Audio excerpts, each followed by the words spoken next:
what specifically was your career?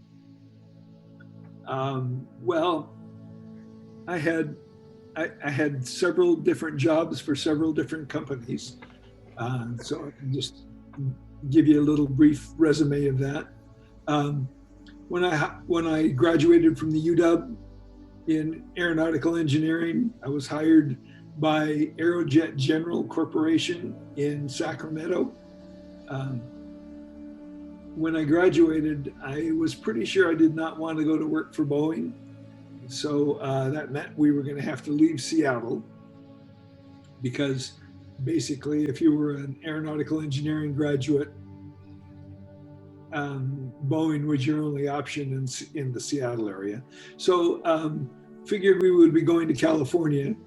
I had I'd spent a summer in the Los Angeles areas in Southern California as a Navy midshipman, and I knew I didn't want to live there.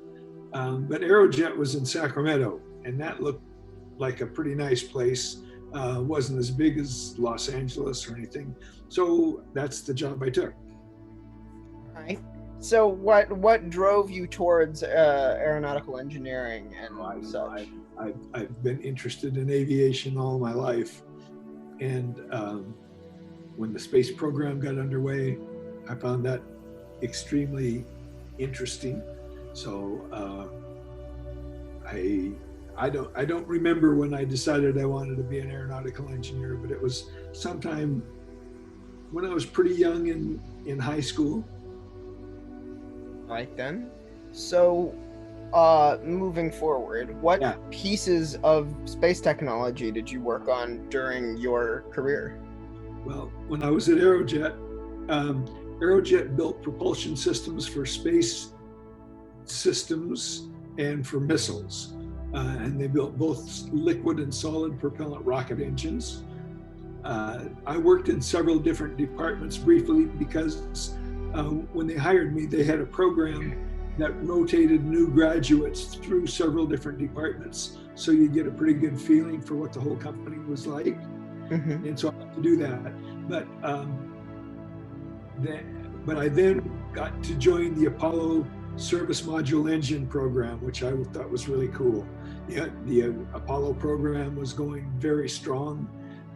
Service Module Engine was a 23,000 pound thrust engine that propelled the Apollo command module, the lunar lander, and the service module from after second stage separation of the launch, took it to the moon and brought it back. Interestingly enough, the failure of Apollo 13 Mm-hmm. happened in the service module where our engine was. It happened in the oxidizer tank of the service module. Happily, it didn't have anything to do with our engine, which was a great relief, of course. So anyway, so that was where I spent most of my time when I was at Aerojet, and I really liked that job. Really liked the program. I really liked how committed the whole team was to making the program a success, and it was. So, but then, as the Apollo program after I'd been working for Aerojet for a few years, the Apollo program was winding down, and my wife and I, your grandmother and I, were getting kind of homesick and really did want to return to Seattle. So I decided to sort of put aside my distaste for Boeing, because at that time Boeing was just developing the new 747, which was the largest commercial airliner ever flown at that time. And they were hiring people like crazy, thousands at a time. So I figured I would be able to get a job with them, and in order to get back to the Northwest. So I applied, got hired, and got brought back up to work on the 747, which I did for a couple years, like 2.5 years. I knew right away that I was not happy at Boeing. I did not like working for Boeing at all. But I had also been told about this little rocket engine company that existed there. It actually started by some ex-Boeing engineers that also made propulsion systems for spacecraft. But like the Aerojet service propulsion engine was 23,000 pounds of thrust. The rocket engines that this company, which was called Rocket Research Company, engines they made generated like 5 pounds of thrust down to 0.2 of a pound of thrust. They were used for attitude control and orbit adjust,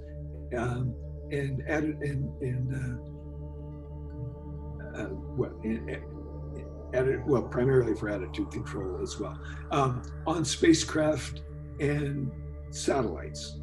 So that's where I spent the bulk of my career, like 32 years there.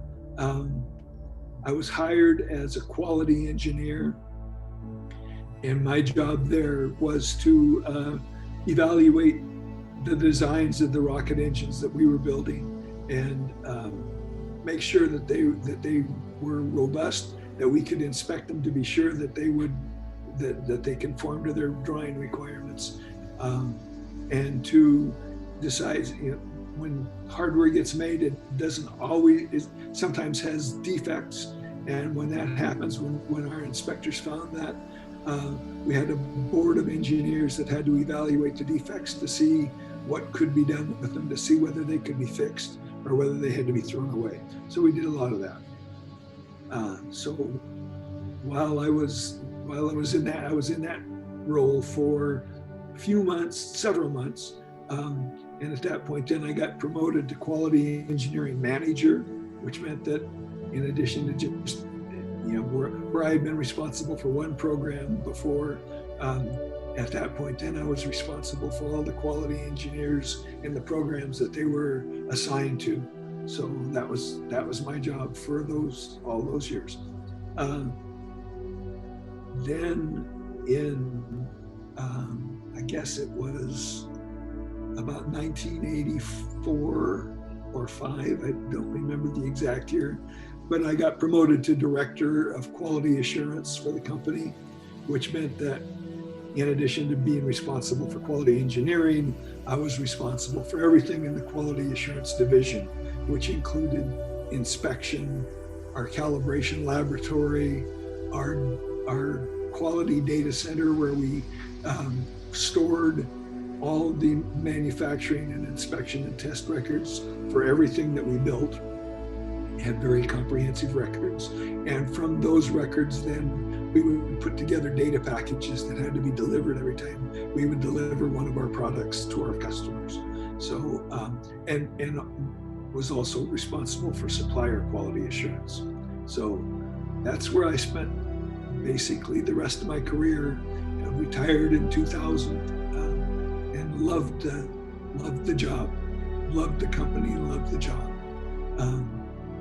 The rocket engines that we built have traveled to every planet in the solar system. And in addition, we worked on the Voyager spacecraft, built the propulsion systems for the Voyager 1 and 2 spacecraft that toured Jupiter, Saturn, Uranus, and Neptune, and then both exited the solar system and are traveling on forever throughout the universe. So that was pretty exciting. So on that topic, what of these satellites and spacecraft are you the most proud of? That's kind of a toss-up, I guess, because I loved the Apollo program and loved that we got people to the moon and back successfully. But I also loved the Voyager program because it's sort of universal in its effect. Went places that no one had ever gone, many places that no one had gone before. And I was lucky enough to have been chosen among the group of people that got to add their signature to a little microdot that was attached to the spacecraft. So my signature is out there traveling somewhere out beyond Pluto, well beyond Pluto by now. So you talked about how you worked on the Apollo spacecraft. What feeling did you have when you saw the moon landings for the first time? Feeling of great pride and satisfaction. It was truly thrilling. Your mom was in a stroller at the time, and we were at the Seattle Center when the landing was actually happening. And I remember us all standing there sort of with our jaws down, realizing that that was actually happening. It was amazing to walk out and look at the moon and realize that there were men walking around up there and that I'd had something to do with helping them get there.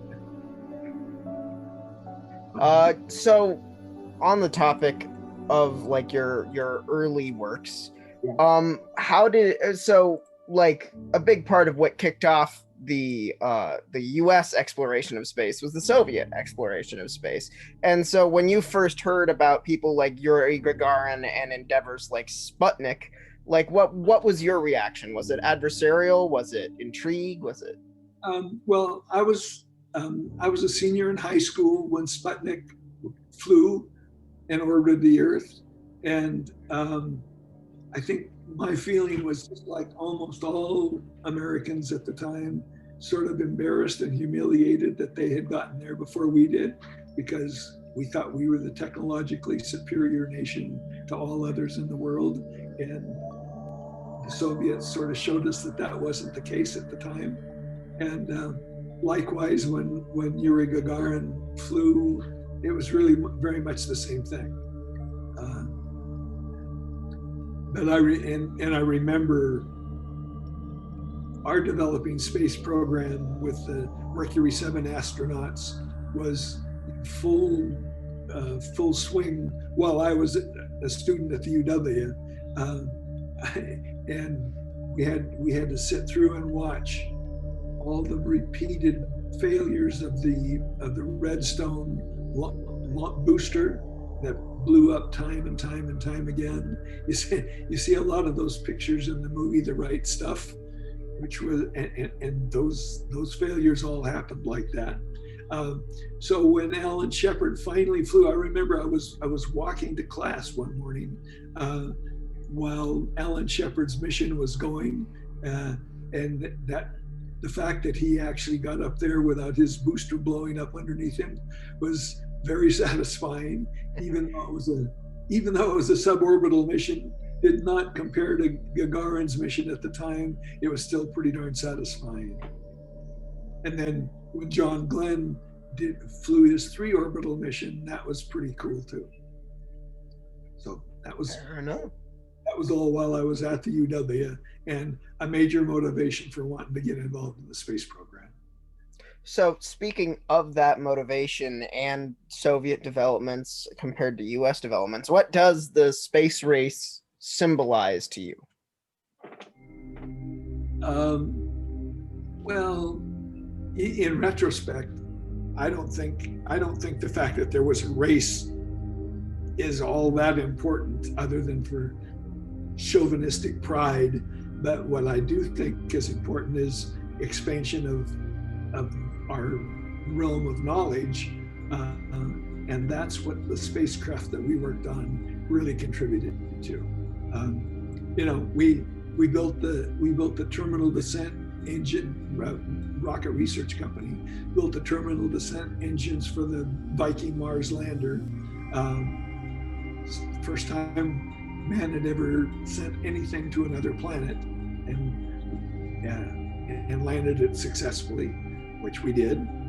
And that was a very complex design, and it worked perfectly. So that was really exciting.